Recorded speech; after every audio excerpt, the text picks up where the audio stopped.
right. Who has that first spiritual experience they'd like to share with us? We want to have a powerful class tonight. Anybody have any recent or old spiritual experiences? How about you, Brother Madudi? You got anything you remember from the days of Ansar? All right. Yes, I have some. Okay. Yes, yeah, I am Madudi, and love is my duty. And I have a lot of experiences going back from 1971. You know, one of the things that was in my heart and on my mind earlier before the call, you know, was the fact that, you know, there was this older guy, because when I was a youngster, I always like to hang out with the older guys because I would learn more, right?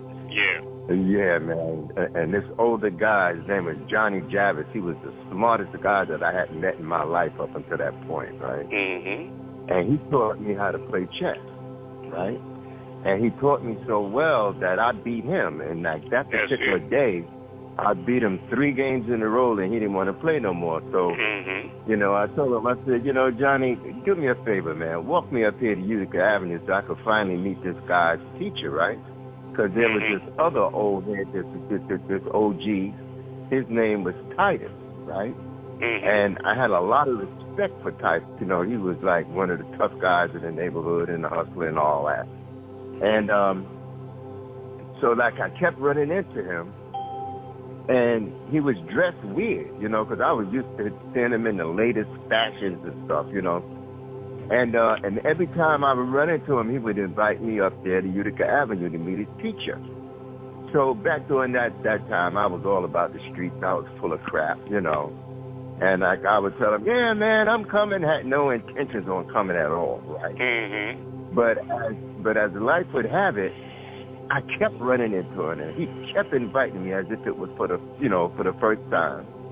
So like that particular day when I finished beating Johnny in chess, Johnny walked me up there, and sure enough, when we got there to 222 Utica Avenue, Imam Isa was sitting on the steps, and there was some brothers surrounding him, and he was doing what he do. He was teaching.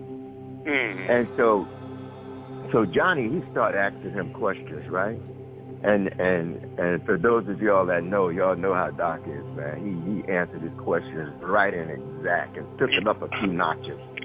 You know, and yeah, man. And so Johnny started getting frustrated. So before Doc could answer his last question, Johnny had another one. Doc said, hold up. He said, man, I can answer all your questions until this time next week, and you still won't believe. But he would believe, and he pointed at me, right? So that gave me my cue to ask him some questions about the heavy information that I had about the 5% lessons, you know. Yeah, right. And because at the time I was known as Sabu. Yeah. And yeah, man. So anyway, of course, he answered my questions and took it up a few notches above my, you know, what I've learned so far. I was hooked. You run with pudding in them? No. I thought it was 5%. Okay, go ahead. Yeah, but one of the grown women that I went with, she was one of Clarence's. Yeah, you know, yeah, she was one of Clarence's first fruit. But anyway, the point is that, you know, the deep part about it is that I never seen Johnny again in my life. And Titus, whose name became Abdullah Miyms, he stuck around for about a month or two, and I never seen him again in life, you know. And so, hindsight being 2020, as I look back over it, I realized that they were only in my life for that reason, you know. That's right. And yeah, you know, because see, you know, I think it was part of the divine design that I learned how to play chess before I met Doc, because he's the master chess player. I'm sure of that. And yeah, and more importantly, right now, we as a people, we have to be playing chess out here in this world. We can't be playing checkers.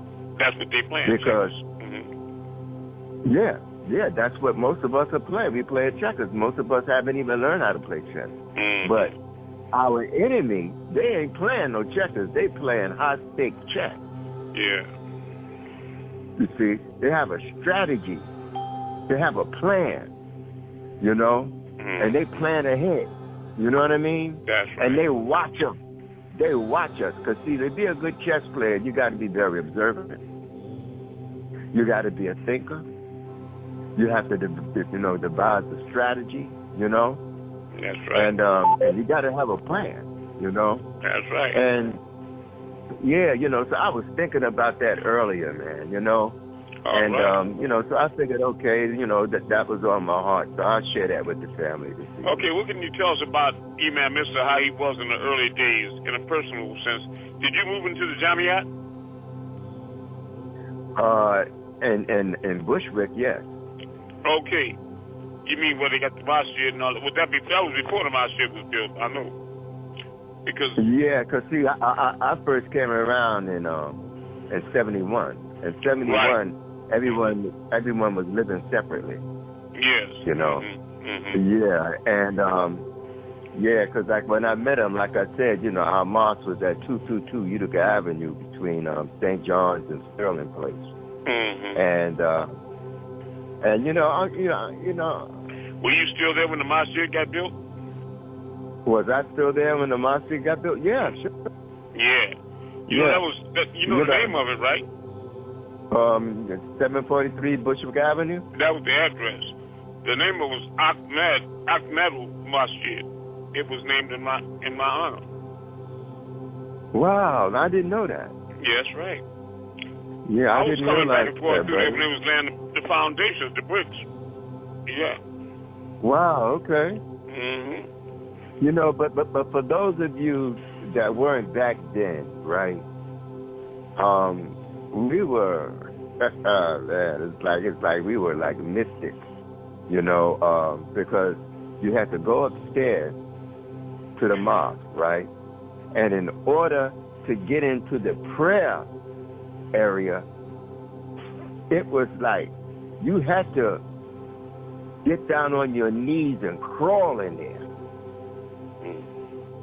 Many people don't know that, but I experienced it. You had to humble yourself to get in that mosque area. That's right. Yeah, man, and like that in and of itself was like outstanding because I had never seen or heard of that before. Were you there on Hart Street? Say what? Hart Street. Were you around there? Well, actually, I was around, but I only went to Hart Street one time, as security. Well, tell us some spiritual things about Imam Mister back then. Well, he used to deliver his khutbah, sermons and all that. What did he do? Anything special? Well, it was always time when he stretched and all that. I know it was always special, but you know what I mean. Like I was there one time. He was teaching the class, and he got a soft-spoken voice. You know what I mean. And as he was teaching, it was a metal roof, and it started raining a little bit, and the rain was drizzling on the roof, and then the rain started being a little bit harder, which means it got louder, and then he would raise his voice to match, to make sure we could hear him. But the rain got harder and harder. He kept going louder and louder. And it got so hard pounding on that roof, he just did his hand, he said, stop. And the rain stopped. And then we heard a voice, that's right. Then we heard a voice said, you're not supposed to do that. All through the building. Just like when I was teaching at one of my New Orleans stores, I had two. I was teaching at one on Claiborne. And the sister, Anita Thomas, and she just had a stroke and she's blind, and I got to go see about her. She asked me, because of the way the information was on, she said, Dr. Larry, you are Nomos, right? And I said, no. And I was upset about the question. No, Nomos, I figured it was like a reptile. I said, no. and a voice where we all could hear and said, real clear, yes, you are. Yeah, so it was some serious times back then. Serious times. Anybody else? You got any more spiritual experiences you want to share? Anybody else? Recent spiritual experiences? Or was that first question? Let's get rolling. Hey, Raul back, everybody. I'm glad you're here, TT. What's going on, boss man? Hey, you guys. Lazy, how it's rolling down there in Louisiana? Oh, it's been chilly lately, kind of cool. But it's all right. All right. Last time we was in class, I remember we was talking about the angel Gabriel being the Messiah's father. Yeah. And I was trying to figure out. You say he was dead. Raul back. So you say he was. I mean, it was during the conception. Mary was there, of course. Joseph was there. And what about the archangel Michael, the man? I mean, he was just standing by. Not Michael. I mean, Gabriel. Gabriel, the man. He was in the form of a well-made man. And what they did. Okay, what they did, and they still do, is that when a special angel like that comes, they have prototypes. So they took a lot of semen samples from him and cryogenically preserved them. They were frozen. So that every time they run into a world, speaking about the Anunnaki, where the people have reached a conscious level where they're ready for that level of information, you know, when they got through with the bone in the nose and hit an animal on the head with a club, then what they'll do is they'll get an angelic being and they'll throw out the semen and inject it into his testes and then send him down. Now, the name of the angel whose sperm samples it was Gabriel, right? Mm-hmm. And so that keeps on bringing him into the world. So Mary, she was specially groomed and made genetically to be able to handle and receive that kind of light information. And so Gabriel, he overshadowed Mary, and he lifted up her robe and said, "Hail Mary, full of grace. And then he went in unto her. The Bible says that even. Now who did that? The angel Gabriel did that? Yes. Mm-hmm. And Michael always stands there. Melchizedek always stands there, just like right now. Whenever, now you see that? Anytime he want to put grace in somebody, he stands there. Because with his older sister, Wati, which I have no sexual attraction to, period, whatsoever, never even dreamed that happened. Made me put the back of my fingers in my throat a little bit. I woke up one time, and she was laying across the bed, and I was on top of her. And that was happening, right? And I looked over, the room was dark, but I looked over to my right, and I saw him standing there with his arms crossed. He's always standing there, watching that happen. You understand? And he's always there with me. So that means to me that I know that the angel Gabriel is in me. You understand? But he probably wants to save his sister. But that's right. He went in unto her, and Joseph was there to deliver the Y chromosome. Are you following me? Yeah. So Jesus was a divine being, a light being. Mm-hmm. But Gabriel was a man. Was in a flesh. He was a well-made black man, but he was in the spirit at that time, and so was Michael, vibrating on a different frequency. So they couldn't see him. They couldn't see. So they couldn't see the angel Gabriel. Well, let me put it like this: if you was Joseph and a man was on top of you going into your wife or something, I don't think that would have went over too well. No, he couldn't see him. They couldn't see him. Okay. So as I said, the spirit of the Gabriel was inside of Joseph then, right? No, it was transferred directly into Mary. Oh, okay. Yeah. And so was the seed of Joseph. Therefore, the one you calling Jesus the Messiah is a chimera, a hybrid. You follow me? You've got three parents. Okay. Because he's got the mortals, Mary and Joseph. And I think you call Mary a mortal, but not really, because she was specially prepared to receive that light being. That's why Mary and Fatima, those are prophetess. You know what I mean? She was a prophetess because she was of the divine line as well. But she was still a mortal woman with the X chromosome and Joseph with the Y, so that he was a man, and then he had the infusion from Gabriel that made him a demigod. You follow me? Okay, I got you. Right. He was 3 in 1. You know? And the Most High, Muhammad, they're different. These messengers come here different ways. The Most High don't do it all the same way. Now, with Mustafa Muhammad al-Amin, sallallahu alayhi wa sallam, peace and blessing of the Most High be upon him, he was a mortal man. And the Creator raised him up to the level of a God. Now, you see, Jonah and Jesus were similar prophets. And so was Moses and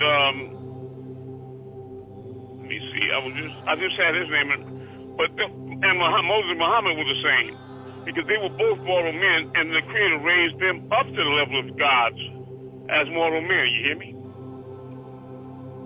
But Jonah and Jesus had a heavenly Father,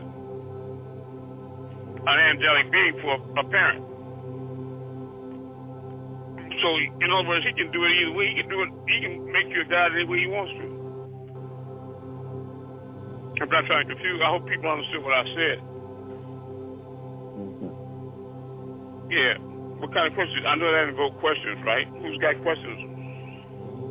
Same thing with Elizabeth, who was Mary's cousin, right? So that the angel Gabriel came to her and overshadowed her the same way. And she gave birth to John, who was Jesus' first cousin, separated by 6 months. John the Baptist? Was that John? There's 2 Johns. Yeah, that's right. John the Baptist was his cousin. Separated by 6 months. Mothered by Elizabeth. Yeah, and he too was overshadowed by she too was overshadowed by the Holy Ghost.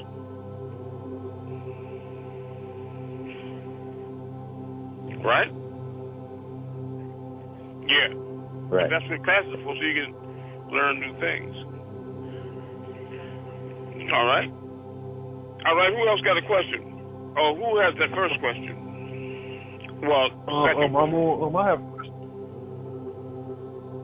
Go ahead. I wanted to ask about the Most High and the Holy Tablets, and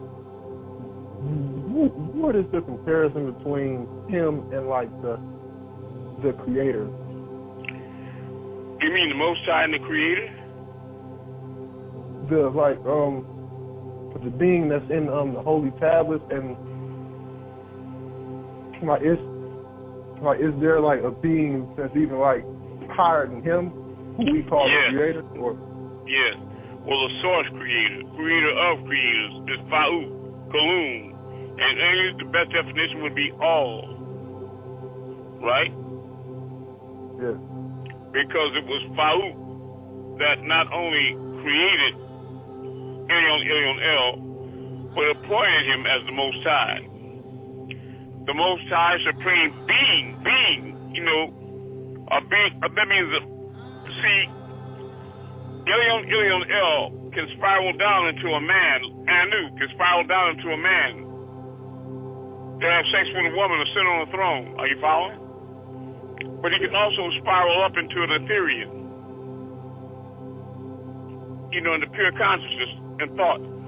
And the beauty of that is that when you start talking about going to the 9th heaven and not just the 5th heaven, is that the Riskians, you know, part-time, they spiral down into a physical being, and then they spiral back up into the Ethereal, the Riskians, okay? But El-Elo, or Elyon El, is the Most High Supreme Being. And those ranging in ranks by levels of intellect. It's just like if all of us here in this world were to line up in a line, and we had to break the tape at the line. The first one gets there is the winner, and he fires the starter pistol. The thing is that they have to hear you, Ryan, and I hope you stay long to ask questions. And I love you. Okay, and what this race is an intellectual race. So whoever studies the hardest and learns the most at the end of this race, that is the Most High. So there's no definite Most High. It depends on the level of consciousness you reach, right? Just like there were two Most Highs before Elilo or Anu. You know, you had Elilo was the Most High one time, and so is Kishar, his grandfather, was the Most High. It depends on whoever knows. In other words, brother, if you learn more than Elilo right now at this point, you become the Most High. Are you following me? Yeah. You says the head of the table. Because to be the Most High is an ongoing station. It's always an open challenge. You ever heard that song, the same thing it take to get your baby, the same thing gonna take to keep her? Well, you better not slack up on your studies, right? Right. Yes. Because like the brother was saying, Madudi earlier, he beat a chess master, and he wanted to go to a master over him. You see what I mean? And that's what Malachi taught us long ago, is that, and he used the chess game as an example. He said, what I'm doing with you all is this. I'm teaching you to play chess. And while I'm teaching you to play chess, you're learning all my moves. You're learning all of my moves. So that means that when you get through learning everything I have to teach you, you should be able to beat me. When you combine all my moves with all of your natural moves, that should give you leverage over me. Are you following me? I'm a student of Malachi that has learned his moves. And now I'm at my own. Are you following? Right. So that makes me the last and the heaviest elder. Or I'm growing into that. Okay? You with me, start moving? You know, Go ahead. You know, I tried to point you out to a group of people into the Holy Tablet. But since they wanted to use the fact that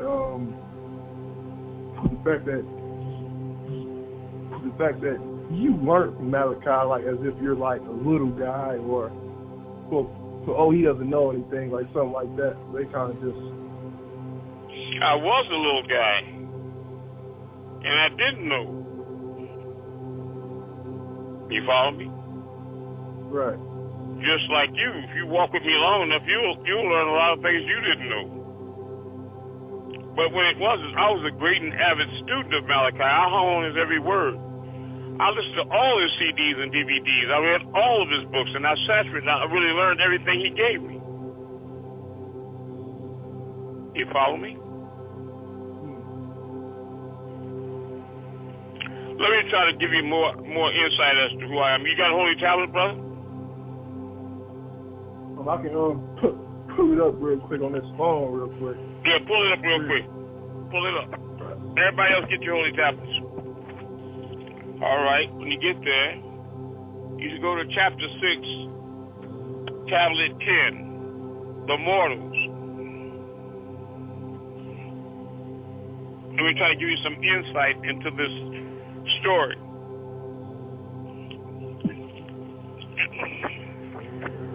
Look at the water here. Look at something. So you didn't. You gotta drop what you're doing again. Have you pulled it up, brother? Kifa Amun, have you got it? You pulled it up? I'm almost there. All right. Let me know when you are. And I know you there, right? Because you have the book.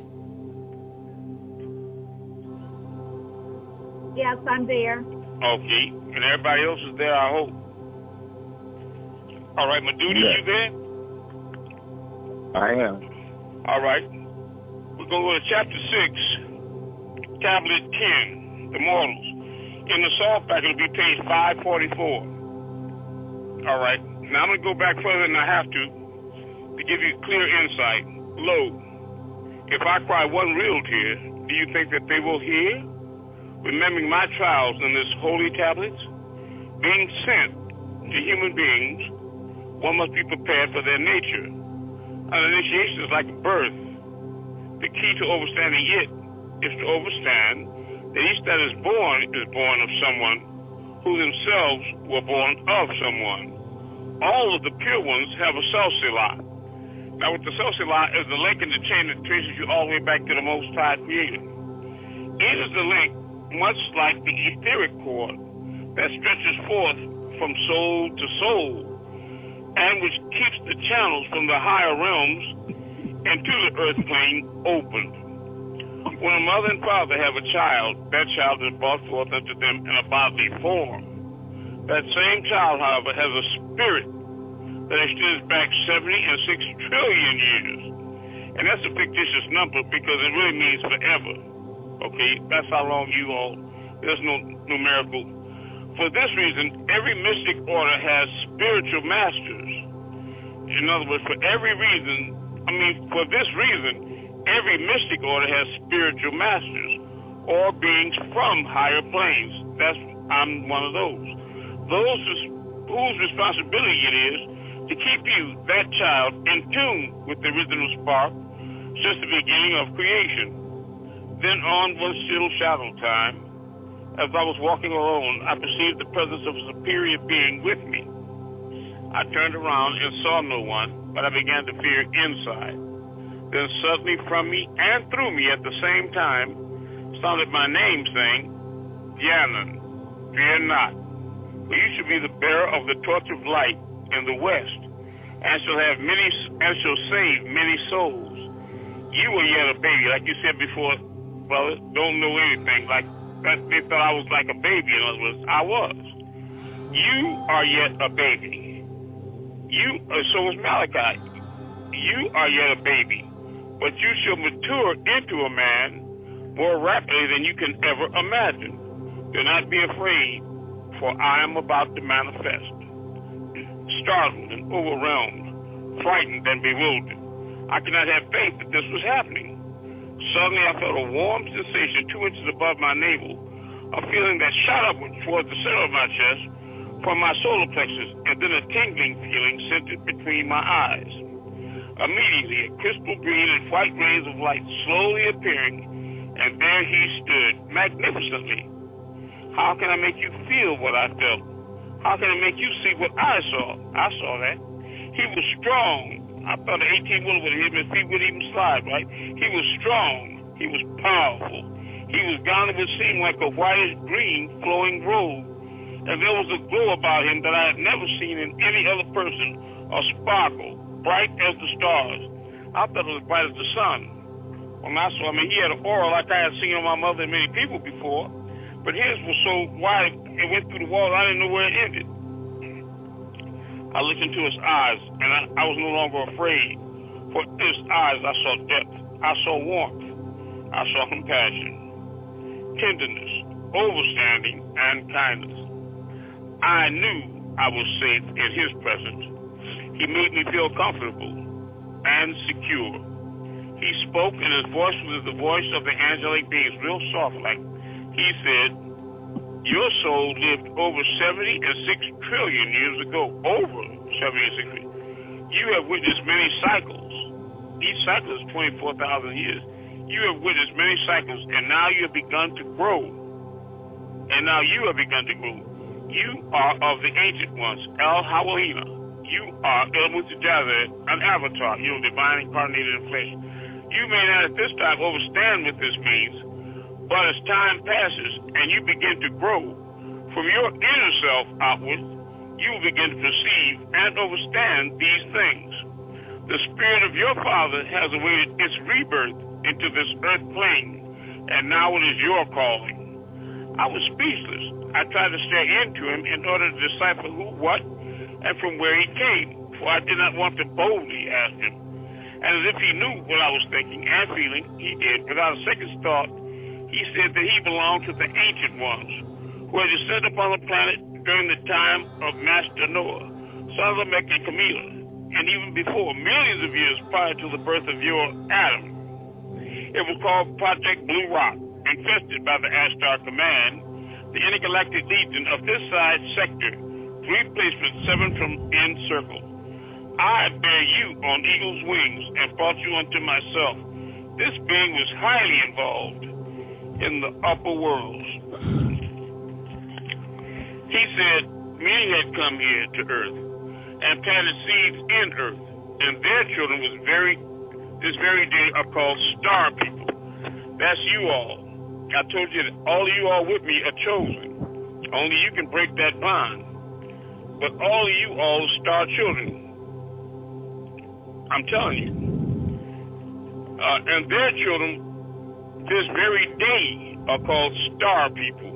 And some of them are called the Watchers, or Elohim, on their own planets. Some of them are highly reputable in their own. Now, the Watchers are the ones that were disagreeable, right? I'm an overseer, all right? There's 12 and 12. Some of them are highly reputable in their own galaxies and dimensions. He and those with him are as real as you are in the alliance of the Space Confederation. There is one by the name of Ashtar. He is a commander in the highest in this hemisphere. He is also the commander of his mother plane, or starship. All right? A crystal ship coming from their own. The Anunnaki elders are approaching a time of crisis. So 30 and 5 million strong will assist you. Those are light workers, right? They will lift up and reserve you and hold you in safety for up to 1,000 years. If needed, you will see the magnetized solar flares now present around the sun in its position in conjunction with the planetary alignment that is presently coming into its final position and lunar log in the 5th point of May in the year 2000 of the Gregorian calendar. That's when the first vortex opened, the first stellar alignment. Another one happened May 5th, 2000. Okay, that was May 5th, 2000. It combines to create a strong tendency to pull the planet Earth in towards motion. The polar shift 23 degrees of its true existence have been greatly lessened by the action of our scientific helper from the mother plane of this planet called Taylor. And then he told me that the error had... Just a minute. I did not know what he was referring to, and so he began to explain. 93 millions of miles away from this planet Earth is the sun, that great star that shapes the lives of those on Earth. It takes the Earth 1 year to revolve around the sun, and that 1 year is divided into 12 months. The sun and the other planets that make up your universe orbit around a galactic center called the central vortex. And just as the 1 year that the Earth takes to revolve around the sun is divided into 12 months, so is the time that it takes the universe to orbit around the galactic center, divided into 12 periods. Each period consists of 2,075 years, totaling approximately 25,000 years, rounded off to 24,000, which is the time that it takes the universe to make one complete rotation around the galaxy. And the Sister Joanne was asking me about the significance of number 19. Well, one other thing is the number 9. There's 19 galaxies in this one of 7 universes. That's the center and the smallest of the 7 universes in this galaxy. Each period or era has a name according to the monthly signs in reverse order. For example, the universe is now passing out of the era of water. The era governed by all that is physical is passing out of that now.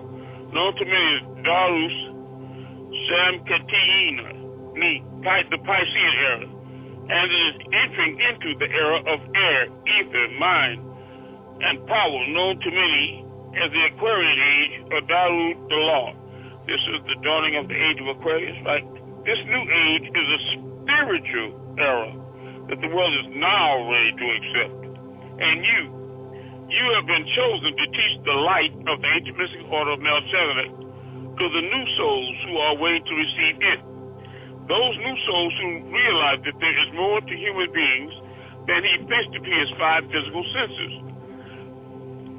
Those souls who realize that there are extra senses, that there is an astral body, an aura, and that communication can be made with beings outside of this planet. So when we have healing sessions and I show you a blue light aura, it's a method to my madness. I want you to see it, to prove it, so you don't just have to have mere faith or belief.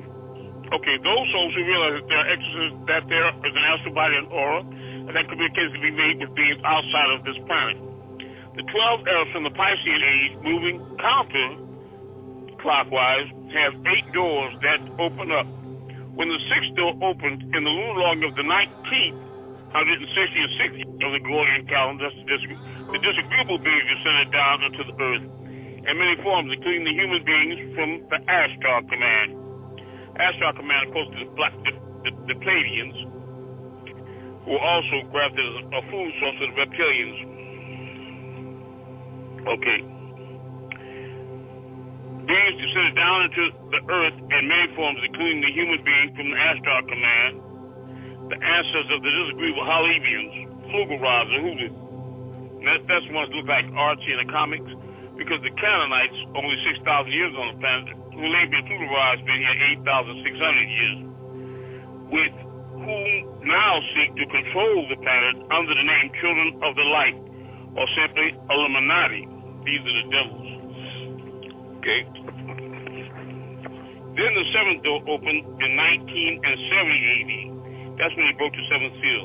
And agreeable beings, the Anunnaki from the Biru, descended upon the land in order to help you. This was my year. So you have the disagreeable Anunnaki, and you have the agreeable Anunnaki. They set up their kingdoms in Shinar, or Samaria, and then in Egypt. 2 countercultures. 30 years from the year 2000 AD, which is the year 6000, you have 60 seconds in a minute, 60 minutes in an hour, 666. Okay? Sensing that I was afraid for fear that I would not be able to retain all that he had taught me, he said, try not to retain all that I have taught you, but rather relax, and it will settle itself in your subconscious mind. Once there, when you need it,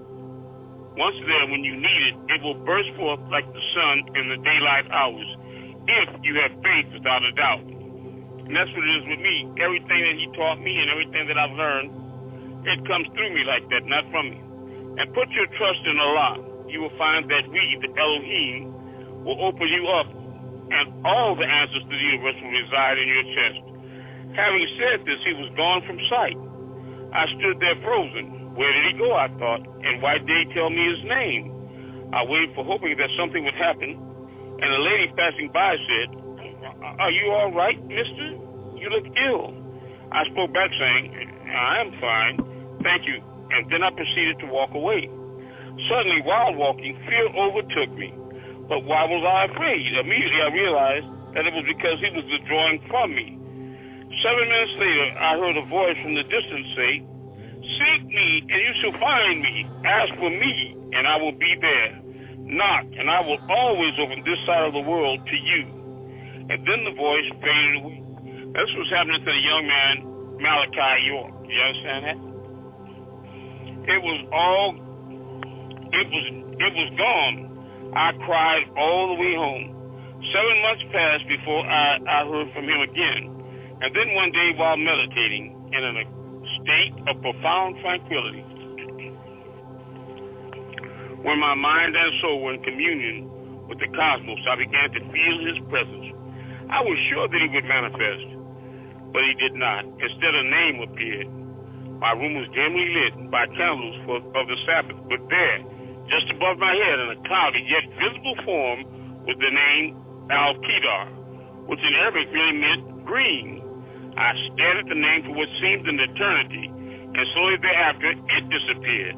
I sat there in the stillness of my room, contemplating my thoughts. Who was Al-Qadar? If Al-Qadar was the name of a person, who was that person, and what important role would he play in my life? Was Al-Qadar the name of he who made his presence known to me? And see, Yaanuwn and I are one, Malachi. Now, that's why Al-Qadar in the green light is in me and gives me the ability to heal you all whenever you're in line with me. Was Al-Qadar because I'm that Celsius? Was Al-Qadar the name of he who made his presence known to me? I knew I had to find the answers to my questions. And so I went to the library and searched for books which could give me some enlightenment. Later I questioned various Arabs that I had been acquainted with. In my quest, I learned that there was indeed a supreme being who was called by the Muslims who knew Nabi Qadar. That means Sheikh Qadar, the green one, my spiritual father. That's right.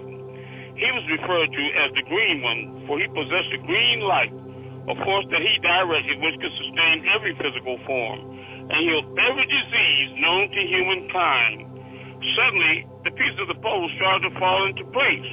For you see, I knew that I had been endowed with the green light, which made it possible for me to heal the sick. For many times, people would come to me ill, and I would make them whole again. But it was not until then that I had inherited that ability. It was a gift from Allah by way of Al-Qadar, the green one. Oh, I could not wait for my visitor to return. I wanted to tell him all that I had learned, and so anxiously, every shadow time, I looked for him. Then one shadow time, while alone in my room, I felt him staring down at me. Appear, I thought to myself. I want to see you. Suddenly, without warning, he manifested. He said, I am here. And as my eyes gazed upon him, I felt a surge of energy run through my body. My stomach quivered with excitement, and a chill went up my spine. He looked at me and proceeded to tell me that he was indeed Al-Qadar, and that he was known by many other names, the Ancient of Days, Nabi Qadar, Father Time, Sheikh Qadar, Melchizedek, Maliki Sadiq, Murdoch, and Michael. Yes, he was Michael, son of Enki and Damkina, the head of the Anunnaki who waged war against the bad Anunnaki, Azazel, later called Iblis, Jan, Satan, devils, those who were on the phone making noise. Because if you knew everything you thought you knew, you wouldn't be here trying to learn. Those who were created of 180 degrees of evil, fire, who rebelled foundation of the world was being established. He said that he was also the head of the material order of the Anunnaki to which the Essenes belonged. The Essenes, he said, were a group of people who lived around the Jordan area, all around Jerusalem. That's where it's breaking out right now. And who taught the lesser mysteries as opposed to the greater mysteries. Because you have the 24 elders on earth, and then you have the 24 elders around the throne at the top, the spiritual ones. He also spoke of Master Yeshua, that's right. He also spoke of Master Yeshua, that's Jesus. For like me, he was an Ilmutizazar avatar who was caught between two worlds. Now I'll tell you, that's funny because I was standing up in Solomon's temple. I went there and it was crowded. He was teaching. It was so crowded, there was nowhere to sit, so I stood up against the back wall. I was watching him teach. And then, give me some. And then he jumped down off the stage, and them niggas, tight as they were like sardines, they parted like the Red Sea. Right? And he walked all the way back directly to me, and he got to me and looked up in my eyes. And he said, you belong to two worlds. He said, the reason you're not having any fun at this party is because you belong to two worlds.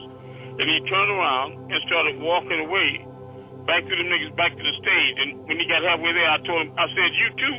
He just turned around, he just threw his right hand up with one finger, as if to say, that's right, and just walked on up and started teaching again.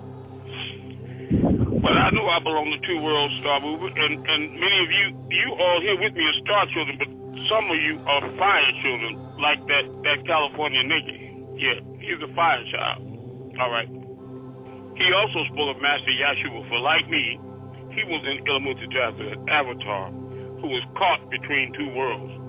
He said, Master Yeshua belongs to the nameless order of Melchizedek. In the last days, he said, I, Al-Qadar, will intervene for the special people when evil comes to triumph. I will use you as my vessel to communicate my message of the green light.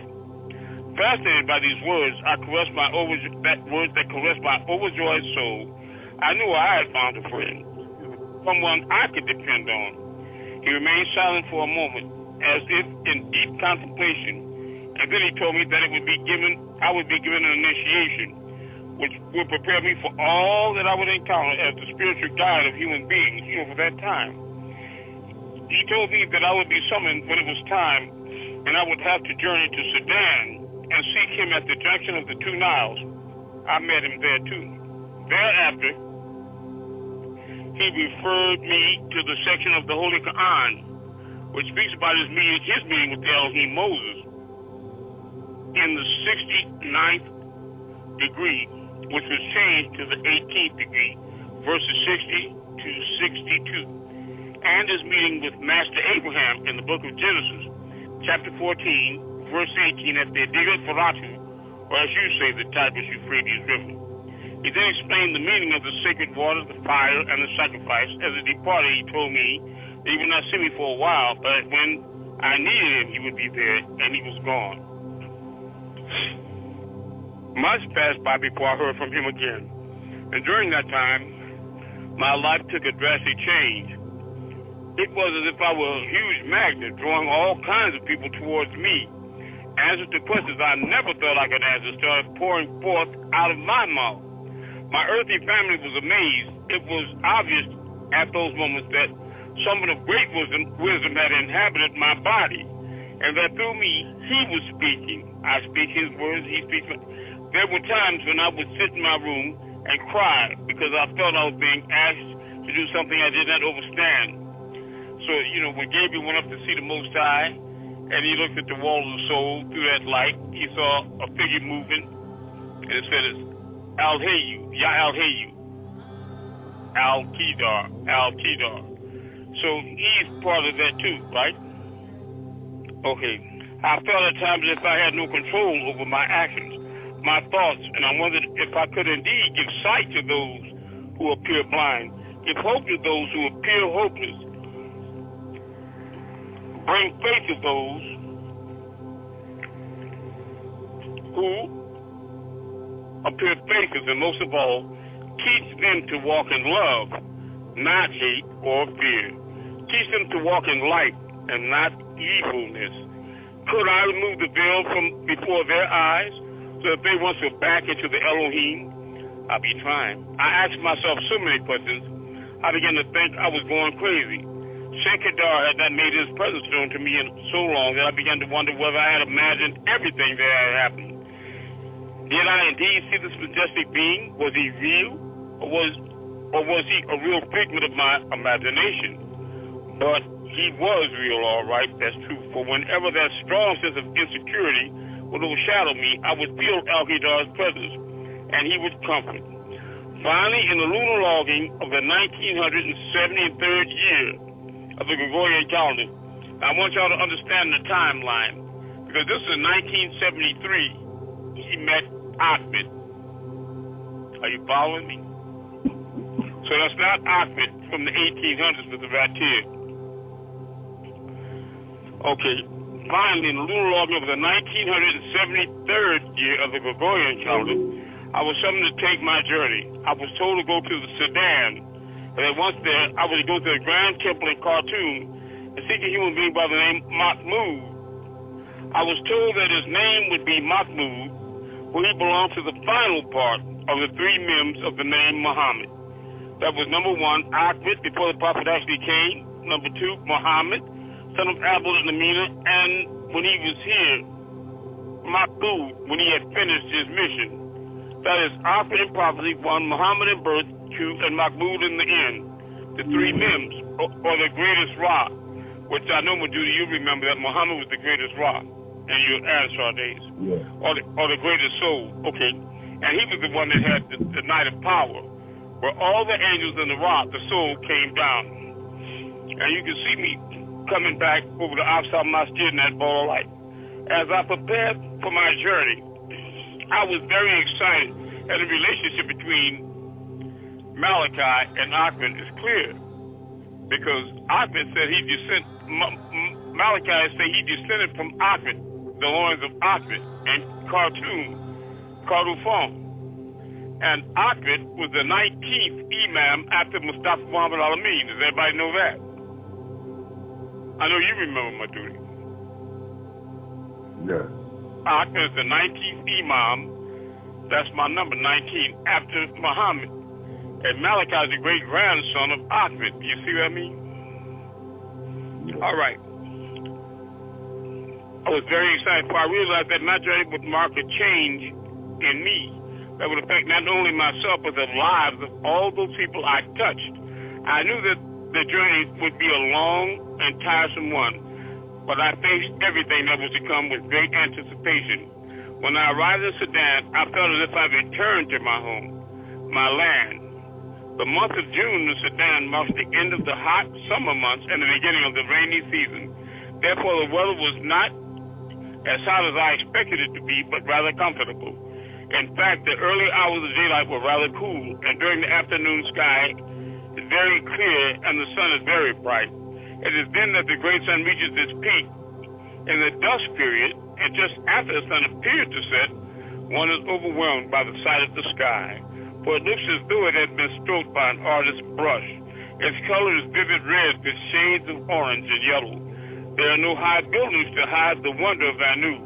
Therefore, you can watch the sun and the beauty that surround it until it disappears completely. It is a beautiful sight to behold. There are not many street lights in Sudan, so when the stars come, they are very bright against the inky blackness, against the blackness of the shadow time. The people of Sudan prefer to use lights only after it gets very dark, so that they can enjoy the beauty that nature bestows upon us so generously. Having settled down and relaxed for a few hours, I then went to the Grand Temple in Khartoum and sought out Mahmoud, as I was expected to do. I did not know who Mahmoud was or what he looked like, but I knew I would find him. That's me. As I walked through the doorway of the masjid, I was fascinated by its beauty, and as I marveled at it, he put his right hand on my right shoulder, like I do when I get y'all to move stars. And then he said, I am Mahmoud, you are home. When I looked into his eyes, I saw depth, I saw pain, joy, and contentment. His face was wrinkled, his beard was white, his complexion was golden in color. I thought I would have to tell him who I was, but I did not. He said, listen good, I am your spiritual guide. Everybody needs a spiritual guide, and therefore sit with me. I sat with him, and he took me through a whirlpool of information, a rainbow of colors, a spectrum of light, and octaves of sound. He filled my soul with so much information, I began to think he was my initiation. Once I was cleansed, I felt as if I was 7 feet tall. I knew he could stretch, just like me. Mahmoud told me that until Madudi got here, y'all didn't know that Malachi could stretch like me, but you knew I could. Mahmoud told me that I would be summoned when it was time for my initiation. He said I would have to travel to the junction of the 2 Niles as Sheikh Idar had instructed me, and that once there, he would guide me to the sacred initiation. Now look, what I'm going to do, I'm going to take y'all back. I was going to go into his initiation. Let's go back to verse 87. He said, he told me his name would be Mahmoud, he belonged to the final part of 3 Miyms of the name Muhammad. After, before the prophet actually came, Muhammad, son of Abdullah, in the meaning when he was here, and Mahmoud when he had finished his mission. That is opposite number 1 in prophecy, Muhammad in birth, and 3 Mahmoud in the end. The 3 Miyms. Look like 3 little commas, right? Now let's go to chapter 14 of the tablets. Okay. All right, it's chapter 6, tablet 14. Now, for those that's focusing, we want to go to page 576. Remembering the 3 Miyms as you look. It's chapter 6, tablet 14. Page 576 in the softback. You with us, Madudi? I am. Okay. That's how this comes. This is what you call enlightenment. Verse 144. Then Ahmed said, I have never seen you before. This was Gabriel introducing himself to Ahmed, he thought. But he don't really realize who he's talking to. Then Ahmed said, I have never seen you before, nor heard your many names. I have not seen you at all. See, Gabriel could call himself, don't you remember me? I'm Gabriel, all that I brought you a sign. 45, Gabriel said, Allahu Ali, the Most High, told me to say this to you. Did he? Have you seen Allahu Ali, the Most High? Asked Ahmed. No, I have not seen Allahu Ali, the Most High. How can you tell me what Allahu Ali, the Most High has said? How can I accept it? I have not seen you before, and I do not accept the words which you bring me now. I would not accept the words of one who has not seen Allahu Ali, the Most High, and I have never seen you. Gabriel was shocked. You have not seen me earlier. I brought you so much. I. Now I have not seen you, but I am Gabriel. I have not seen you. I do not accept you. You have not seen Allahu Ali. Remember I told him, I saw him sitting on that throne, I told y'all? The Most High, so how can you know Allahu Ali, the Most High's words? How can I accept what you say? Gabriel went back and complained before the throne of Allahu Ali, the Most High, with tears. Ahmed said he has not seen me before. I brought him the signs, the seal, but he did not accept it. He asked me if I had seen Allahu Ali, the Most High, and I said that I had not seen you. He said that if I've never seen you before, that he could not accept the word of one who has not seen Allahu Ali, the Most High. Gabriel then asked, O Allahu Ali, the Most High, Ya Rabbi, O Sustainer, what shall I do at this point? Allahu Ali, the Most High, said, verily, look at the wall of the soul. This is what I was into in Brooklyn when I went back in that room of light with him. Then the walls of the soul opened, 1,000 veils, and an indescribable veil was there. Its description has no limit. All the divine rays radiated from the veil, and the second veil was behind it. Green lights were illuminating and radiating from it. None of the rays of this green light could describe the powerful light of each piercing ray penetrated from this world to the world of souls. That's the typo. Then the third veil opened. It was an emerald green with pulsating light beams, spreading coolness everywhere. Then the fourth veil opened, and the brilliance was there. It is impossible to speak about the light, for from it came a vibration, a sound, the Om sound. Came from the Om sound came from the light, the Ayn principle. So go say this, go tell to Ahmed. That was the sound like, that I heard in Brooklyn, right? But I was actually at the Park of the Blue and White Mountains. When he gave you a look, he could faintly make out an image emanating from the light. I saw that. He was in that light so bright, like a little dark. Gabriel asked, who are you? Al-Hayu, he said. Ya Al-Hayu are wonderful words. Ya is praise, and Hayu is light. Al-Qidar. They are sacred words. Among some of the words, they are secrets, said the voice. Y'all remember the three Miyms are Ahmed in birth, 1, Muhammad in prophecy, 2, and Mahmud in the end. That's all the same guy. Okay. Then Allahu Ali, the Most High, asked, did you see what that was, Gabriel? Did you see who it is? I am the light. The light I am. I am who I am. The brother wanted to know about the Creator. So this is who it is. I am the light. The light I am. The light of the heavens and the earth, right? I am who I am. Yahuwah. They are not two, but one. This form is the Da'at, the grace. It is within me. And I am within it. So Gabriel put that grace in Mary to give birth to it in the world. The grace, it is within me, and I am within it. It is the completeness which is illuminating the sounds. I do not speak. It speaks.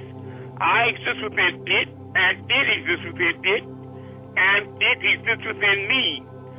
I speak my words, and I speak its words. I explain things to my creation through this light. The one who is there, on the phone with y'all right now, the one who is there and the one who is here are one. Looking deep into this light, you see Ahmed in birth, Muhammad in prophecy, and Mahmud in the end, the greatest rock, 3 Miyms. All right? Now, for the brother that was asking about who the Creator is and what is his, I guess you could say, his connection to the Most High, that's all explained right there. If that answers your question, brother, if it's not, if it doesn't answer your question, then rearrange it and approach it a different way, and I'll try to approach it in a different way. Are you still here, brother? Yes. Yeah. You answered it earlier, actually. Okay. All right. Okay. I just wanted to give you a few more, like the brother said, a few more levels, bring it up a little clearer. You know, that's all. Yeah, you sure did. Well, that's all I wanted to do. All right. Now, what kind of questions have we invoked, family? You're a God. You're a light. You're a star child. I know. I'm serious. Yeah, you're chosen. Mm-hmm. Yeah. Okay, that's what I'm just looking through. When you were reading about the walls of the soul, that bit. See about the what now? The wall of the soul. Yes. The wall of the soul. Okay. Yeah. What does that bit mean? The walls of the soul. Well, the wall of the soul is that it's the shell of the spirit, and it appears as light, the light of the heavens and the earth, because all is everywhere, right?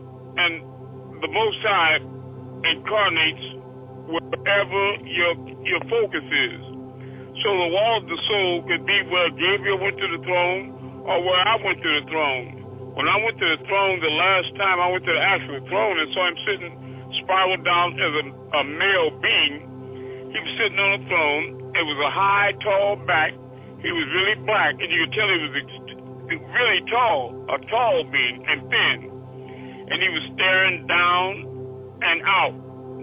And I was on his right-hand side, just like it says in the Bible. I was on his right-hand side, looking at him squarely. And he never turned around to speak to me, but he just asked one question. He said, I thought you were supposed to be thin like me. And I wasn't thin, and my response is, I am spirit, which was not a lie, but I know that's not what he was asking me, you know what I mean? So that means I got work to do. I had work to do. And I am, but I saw him like that. And then I saw him in Brooklyn in 1981 when I was standing in the kitchen with Khadijah, my mate at that time. Or one of them. And the Bible was on the kitchen table in the nook. I was overlooking Mexico, and all the windows and doors were closed, but the pages of the Bible blew open, and it kind of shocked me. So I picked it up and started reading right there, and it was saying about he rode a white horse, and there was a name written that no man knew but him, Lord of Lords, King of Kings, and all that. And they called his name the Word of God. And then something told me my name was Ahmed, right? And I never heard that name before where I focused on it. But then I was told I had to be in Brooklyn to meet him while I was still 30 years old. So I didn't question it. I packed my stuff and I took a flight.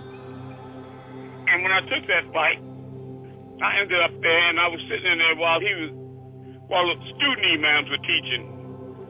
And I don't want to say showing off, but I was answering all the questions because I had read so many of his True Life pamphlets, every one of them, till I knew the answers to everything. And I was just being a little obnoxious because I was upset because I had flown over 3,000 miles to get to him, and he wouldn't even come out, from wherever he was in that little place right there. I thought, wow, 3,000 miles carried, compared to like a couple of yards, you can't even walk. Because I felt like I was, I don't know. But anyway, I don't know. But anyway, I was sitting there, and it was two big black niggas behind me, older, big black niggas, New York niggas. And I looked to the left, and a door opened up. And this little black fella walked in, and he was black. He wasn't light-skinned, like with the needle nose and all that, like on these recent pictures with y'all. He was black with a big nose. He walked in with a jalabia on. His shoes looked like they was used, but they had been like resold, but everything was extremely neat. And he was exactly down in the jalabiyah, just like it said in this tablet, with that light, that green light flowing from it, amber light, and his aura was big and bright, bigger than the room. And he was strong. You could tell he was strong. And I thought to myself, no wonder he can write books like 666 and the Cursia Cannon and the dog and all that. Because with strength like that, with soldiers around him like that strong, they can't get to him. Because I didn't even think it was him, because I was just seeing him on the cover, on thrones and royal robes and all that. This guy was simply dressed. But man, that light and strength was coming from him. And that light was so bright, I could barely make out the little fella inside the light. So I went back to getting on these student teachers. And then he glided over to me. That's what I said. Like on the picture I did in San Diego when he made me imam. I walked across the lawn to my mailbox. They took a Polaroid picture, and my feet wasn't on the ground, so he called it the float. He floated over to me, and he put his hand on my left knee and looked down at me and said so softly, "Please don't interrupt while the student teachers are teaching."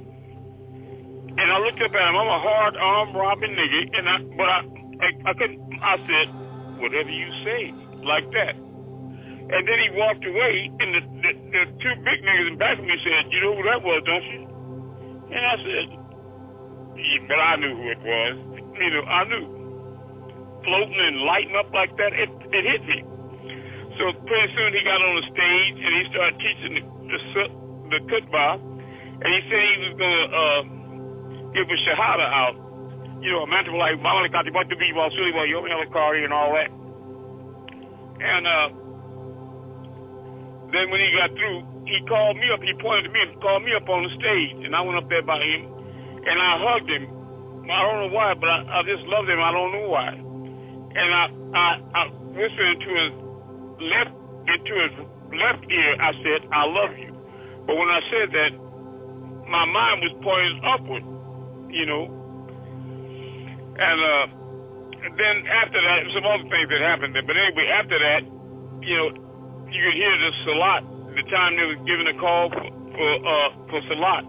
And he asked me, "Do you know how to pray?" And I said, "No, I haven't learned that." And so he followed me, and I followed him, and we started winding back until we got to a little room. He opened the door, and I walked in, and there was 2 prayer rugs there. I know now in the Holy Tablets it was 3 prayer rugs.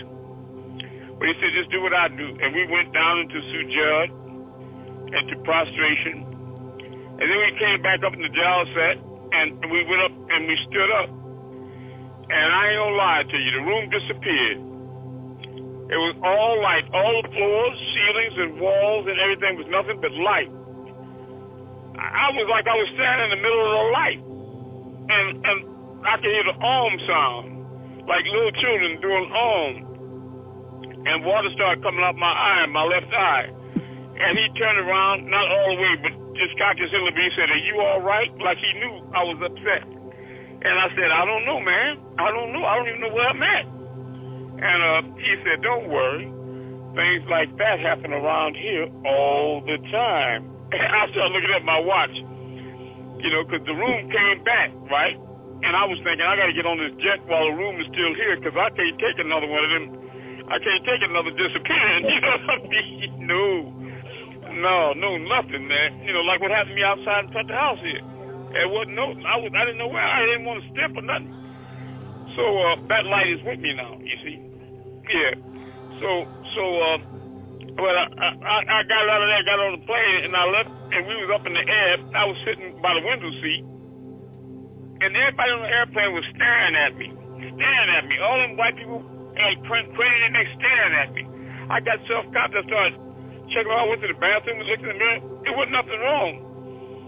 But I know now what it was. My aura was showing. That light, right. And they were staring at that light. And I knew it because one of the last times he and I talked, he used to call me 2 or 3 times a day on the phone from Colorado. And I was telling him that story one time. And he said, "You know what I was staring at while you were staring at my light?" I said, "No." He said, "I was staring at your light." I didn't know what. Anyway, when I got off the plane at San Diego Airport, I was coming down the escalator, and three of my lieutenants was out there, and one, some of y'all know him, Charles Branch, Amun. He looked up there, he said, Imam. I said, yeah. He said, you look like you shining like the sun. And I thought that nigga in the weed or something, you know. But they put me in the van, we swooped to the house, and I went on in there. I dismissed that. So I went back to the master bedroom, and I went to the bathroom. I'm sitting down on the throne, and I had a whole mirrored wall there in front of me that I mirrored. And when it was almost dark, I looked in the mirror. I was rolling a joint on $100 paper. And I saw myself with that aura all around me. Like the radium dials on a clock in the dark. I was shining like that. And I stopped him and I said, oh, that must get on you when you touch him, right? And then I just went on to pick my bic and light the joint. As soon as I did that, poof, the light went right out. And I said, oh, they must not like that. But now I found out later that sin is whatever you think it is. And I thought it was sinful, so that's what put my light out. But I know y'all didn't ask me all that, but I just thought I'd give you some idea how this thing really works, right? Because a lot of you all are going to be experienced. Go ahead. That was deep. That's a deep story there. I hear you. Yeah, that's real. It ain't just a story. You know, I don't know when he's telling in the Holy Tablet, so I'm telling you myself. Because like in 2013, he and I both were taken up in the vortex at the same time. We were both up there together. So we experienced so many things together. Just like he talking about at the top of the pyramid, when you listen to counterparts, the class he did in 7/24/13, he said him and his counterpart would meet at the top of the pyramid, and the two universes would start to gradually come together and merge. Well, I had this vision all the time. All right, she said 10:25. This vision all the time with me and him, and I would be standing on the corner of the base of the pyramid. He was standing on the other corner of the base of the pyramid. And we were both peeping around, and when I looked at him, we made eye contact. He was always looking up towards the top of the pyramid, and so I was confused. I was looking up there, too. I didn't see nothing. But there it was. Or this same vision I had over and over again, I was standing on a rug in a room, and he was standing on the rug on my right-hand side next to me. And I knew it was always somebody on the other side of him. And I know that I'm Ahmed, and the one on the other side was Muhammad, because my scent is musk, always has been, and Muhammad's scent is rose, and Malachi was in the center. So we are one. He's one of the three members. I just saw it. You hear me? I just saw it. I just saw it. He's one of the three members. Man, there's some heavy shit here. I wonder if y'all really follow me, what I'm saying. Well, I'm not adding or taking away nothing. I'm telling you the exact truth. I'm following you, Sire. I swear to God, and he called his name the Word of God. I'm not lying at all. But it's really real. No wonder he is all as with me saying that he and I are one, because we really are. Man, I'm having a moment right here. Look here, it's time for everybody to start moving them stars. All you disciples, go out there, you emerging messiahs, and whoever's going to be the first one. What kind of weather you got in London, Cheryl? I'm in the house. I'm inside the room, and I'm turning the light out. I'm in the dark, as always, because I don't have to go outside and look at them. I just make a mind link with you, and I see what you see. It's cold out here. And brother, it's cold in Florida? Yeah, it's cold out where? It's cold out here. It's going down to 30 tonight. Okay, what y'all see first? Let's get you first. Okay. Well, I see a star. I see stars. You see one? Okay. What you gonna do with it?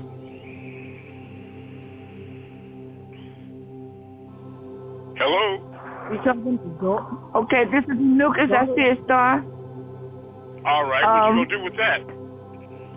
I want to move that star. In the name of Amun, move up. Which way?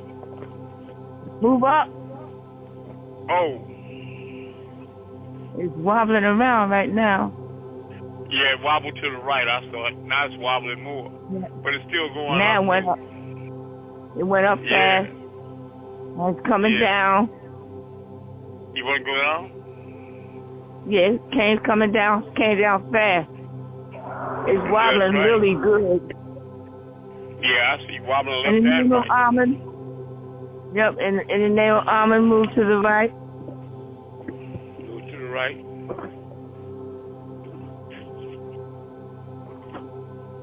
Moving right. Wobbly a little bit. Right. In the name of Amun, move back to the left. It's going up, down, around, everywhere. It dropped move down back to the left. Okay. In the name of Amun, move to the left. Who's bearing witness to what she's doing? But Judy, I want to see what you see in Florida. All right? And in the name of Amun, say it again. come closer. Wait a minute, brother. What is your question? How would I know that we're observing like the same star? Well, you see it move. Just look around to you. Okay, you say go in a circle? I said move closer. I said move closer. Okay.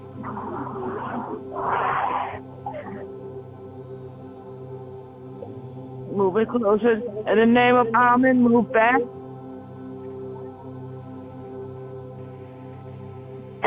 Now go in a clockwise circle. Nah, brother. You look for us. Whatever star is moving in the circle, that's the one she's moving. It's moving clockwise. Moving clockwise. Yes. Tower Messiah. Family. All right, brother. I love you, Messiah. I love you more. Now, brother, you want to know how you know which star they're moving? You tell me what star you're looking at. Let's move yours. Oh, I'm looking at. All right. You're looking at it. Right You have to over tell me which one. I can see it. All right. Now, in the name of Amun. In the name of Amun-Rayay, move to the left.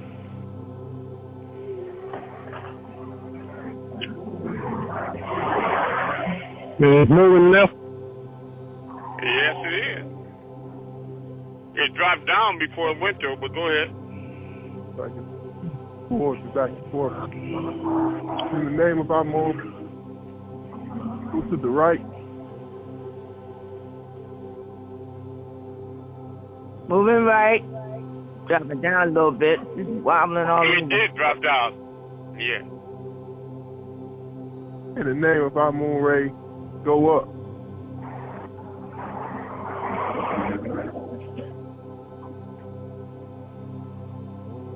It's moving up. Yeah. Moving up. Last but not least, and lastly, that's in the name of Amun-Rayay, the real Messiah, go in the clockwise circle. And it's moving. It's moving clockwise. Doing that fast.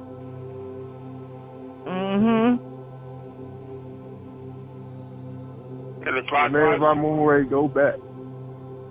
Go back where? You didn't bring it to you, did you? Back.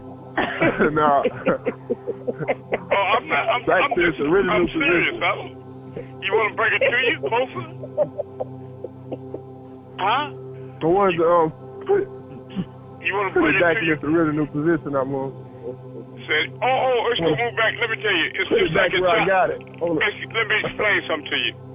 You know, like when you was a child and you be swinging on a limb and your mom call you for lunch and then you let it go, and then when you get back after lunch, you come back out to the exact same place. Everything has everything has a natural order. You don't have to put it back in place. It's gonna resolve to its original place on its own. You hear me? Yeah. A lot of people are concerned about that. You moving them out the wrong place. God don't want you. No, there's a pattern, and they go back to the right place automatically. But duty, okay, Cheryl, you say you see something in London. I know it's cold there. I feel right. Wait a minute. Yeah, I can see Orion. Cheryl. Yeah. Yeah. Okay, you want to move? Yeah. You want to move the whole Orion? I know it's cold, but not as cold as it is in London. All right, what you gonna do with Orion, the whole constellation? Cheryl. Right. In the name of Amun, move up. The whole of Orion moves up. I see Orion. Yeah. Yep. Okay. It's moving up. Going up. Moving up. Yep. Now, drop down. In the name of Amun, drop down. Or come down. Dropping down. Coming down. I see it. Ooh. Yeah. Yeah. Now, move Dropping to down. the right. Yep. Move to the right. In the name of Amun. To the right. Moving right. Moving right.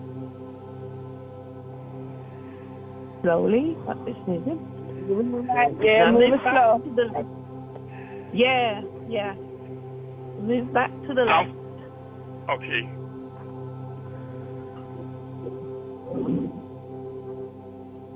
Going back slowly. Going back to Yep. I want to Okay, tell y'all that's me. something. Let me tell you something, Cheryl.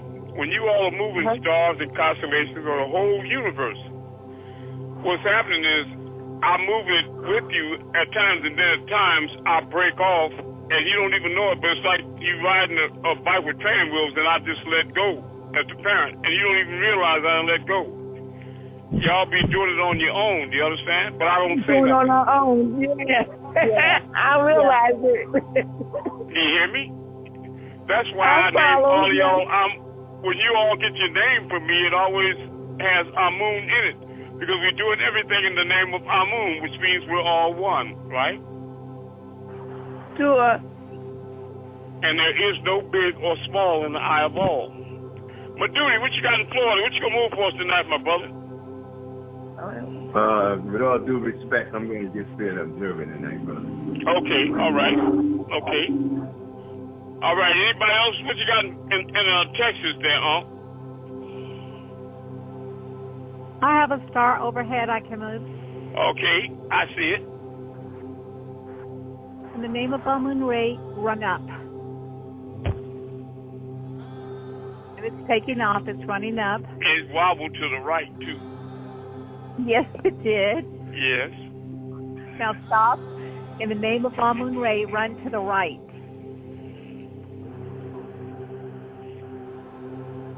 And it's going to the right.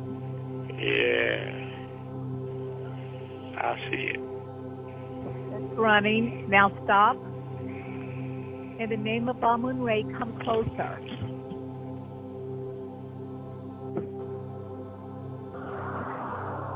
It's coming closer. Come closer again. In the name of Amun-Rayay. And it's coming closer. Even closer. In the name of Amun-Rayay, run in a clockwise circle.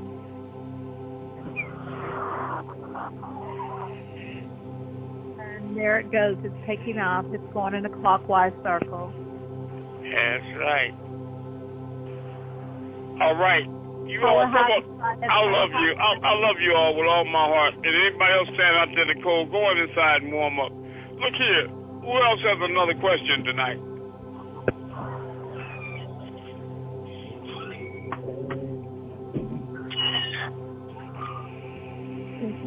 About anything.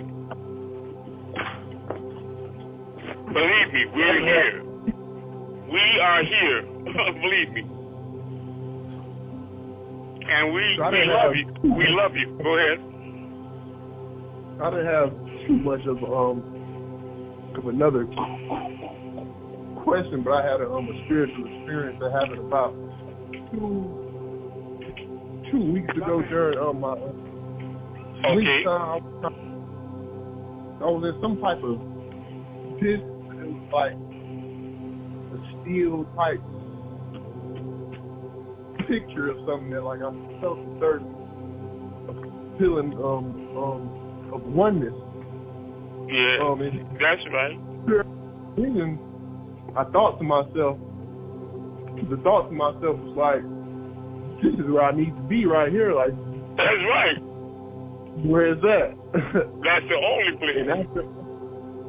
And I woke up after that, and I completely just forgot it. But it's like the feeling of being inside of it was like, it's like I felt some type of euphoria, like, you know? Yeah. Where you located, brother? Decatur, Georgia. This is Denzel. Okay, Denzel, I'm glad you're here, and I'm glad you're opening up more to us. I love you, brother. Love you, Amun. Welcome home. Anybody else have a question? I need you all to stop being so quiet on the phone. Look, we need donations, and Madudi got his package, I think, day before yesterday. Am I right, Madudi? Yes. Okay. So we got a couple more packages going out, but we need to get y'all to order these spiritual packages, and please send in your donations. We need your donations. The most, Paut don't need no donation, but Brother Amun is in a physical body like you. Send in donations like you did to Imam. This is the same thing. The same mission, the same creator, the same modus operandi. Nothing is changing except you. Hopefully you're evolving. Support the mission. Support the mission. Everybody write your testimonies about what you experience in these classes. And more important than anything is post up these classes all around the world. You go to Facebook and you join all the large groups. And when you get the classes, post those classes and testimonies and links on Facebook in large groups. There's one group they call the Children of Ra that has over 2.5 million people alone. You all have to reach the world. It's my job to reach you, and it's your job to reach the world. Are you posting them up on that site, Cheryl, in London, that site, Telegraph?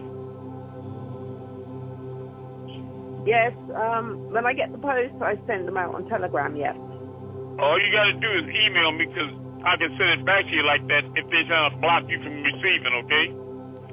Yeah, I'll do that today. You always get it when you send me a test email, and that applies to everybody. All of y'all send me a test email to Orion9starmover@gmail.com, and I'll get it. Star Mover. All right? So post up these testimonies in Facebook, Twitter, LinkedIn, all over the world in the mass email. Let everybody know what you know.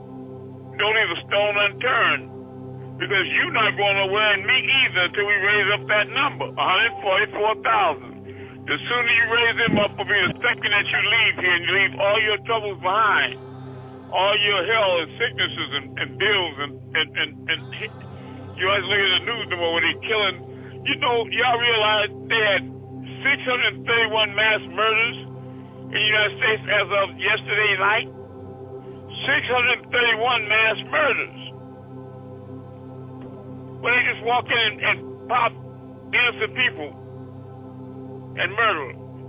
The devil went crazy in these other. The devil lost his mind. Don't you know when it's time to leave? Don't you know when it's time to leave? Brother Amun. Yes. Yeah, I just remembered something, brother. Very good. Yeah, the other night, the other day when you had called me, you asked me if I was still with the gold thing. Yes. And I told you that company that went sideways, you know. Right. No longer because exists. you know we're not really interested in trying to make money here. That's good. I'm sorry if you lost money, but this is not the platform to make money. I'm not trying to read your mind, but I'm saying you're right. Go ahead. Yeah, but the amazing thing is that just I'm sorry. The day before I got my package, somebody emailed me about another company where it's dealing with gold and silver, you know, and I thought that was clean. Oh, okay. But right now, I know Malachi was telling y'all you don't have no time to be career making and all that. But I'm telling you right now that you're going to have to make it off what you got and share some of that. Just like you do in church. You know, pay your tithe. Y'all, you know, you got like the sister in Texas. She sends $100 every month. That's not $1 million, but believe me, it's consistent. And the sister, you know, in Virginia, she sends money every month. It's like Gary Tatum used to send $1,500 every month. You all should make sure you cut out a certain amount to send every month to support. Do that for your own soul's sake. You don't need to wait until this is all over, because we will be successful in our mission. And I can take you to Holy Tablets and show you that too. I could. When you have successfully completed the duties of your mission, then you must work hard and prepare to return to your Rab. Amen. Right? That's on the Holy Tablets. Yeah. You know, so make sure you part of it. When you see it, don't be like when they're fighting the engines, and then you run behind the rock, and then when it's all through, what we gonna do now? I never knew you. Follow me? So be a part. Don't just be a fly on the wall. You know what I mean? Share what you have. Share your repast with us to keep this mission going. I love you all. And Cheryl, she sent in a $200 or $250 donation not too long ago, and I want to tip my special hat to her. You all should follow suit. Follow suit. You should follow suit. I love you all. We're all one. Make sure you never miss class. Be a part. Actively involved.